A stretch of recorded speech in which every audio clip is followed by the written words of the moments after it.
සම්පූර්ණම සුවයි. සම්පූර්ණ සුවයි. මගේ ශරීරය ගමන් කරනවා. ජීවමානයේ සම්පාදක ලෙවල ජීවන කාලය. පාතල ගමන් කරනවා. හිත සිත දෙවල ලැබවා.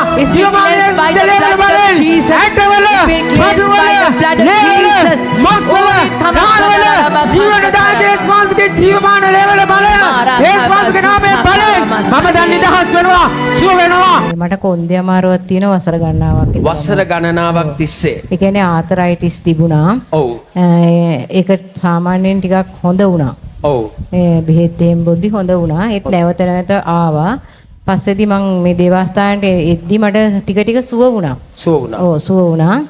අද වෙනකොට සම්පූර්ණ සුවයිද? දැන් සම්පූර්ණම සුවයි. සම්පූර්ණ සුවයි. දැන් ආතරයිටිස් රෝගේ අවුරුදු කීයක් තිබුණාද?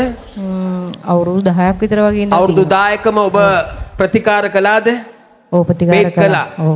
නමුත් බේත් වලට නිට්ටාවටම සුවයක් ලැබුණේ නැහැ. නමුත් දැන් දේවස්ථානට එන්න පටන් අරන් ඔබ වාර 3ක් විතර ආවා. මේ වෙනකොට ඔබගේ ආතරයිටිස් රෝගේ සම්පූර්ණ සුවයි. ඇත්තද කියන්නේ? ඇත්ත. සම්පූර්ණ සුවයි. ඒ කියන්නේ සම්පූර්ණ සුවයි කියන කොහොමද ඔබට තේරෙන්නේ? ඒ කියන්නේ මට සාමාන්‍යයෙන් ඉස්සර නිින්ද ගියේ නැහැ. අතපය වල වේදනාවක් තියෙන කොන්ද විතරක් නෙවෙයි මගේ මේ බෙල්ල තිබුණා. ඒ කියන්නේ මේ ආතරයිටිස් රෝගේ තියෙනකොට ඔබගේ බෙල්ල වේදනාව තිබුණා, කොන්ද වේදනාව තිබුණා, අතපය වේදනාව තිබුණා. දැන් මේ වේදනාවල් එකක්වත් නැහැ. සම්පූර්ණ සුවයි. අපි වේගවත් අත්පොළසන් නාදය දෙමු. අවුරුදු 10ක් තිස්සේ මේ ආතරයිටිස් රෝගයෙන් දුක් විඳ මේ අම්මව දෙවියන් වහන්සේ සම්පූර්ණයෙන්ම සුව කරලා තියෙනවා. දෙවියන් වහන්සේට සියලු මහිම වේවා. ආමෙන්.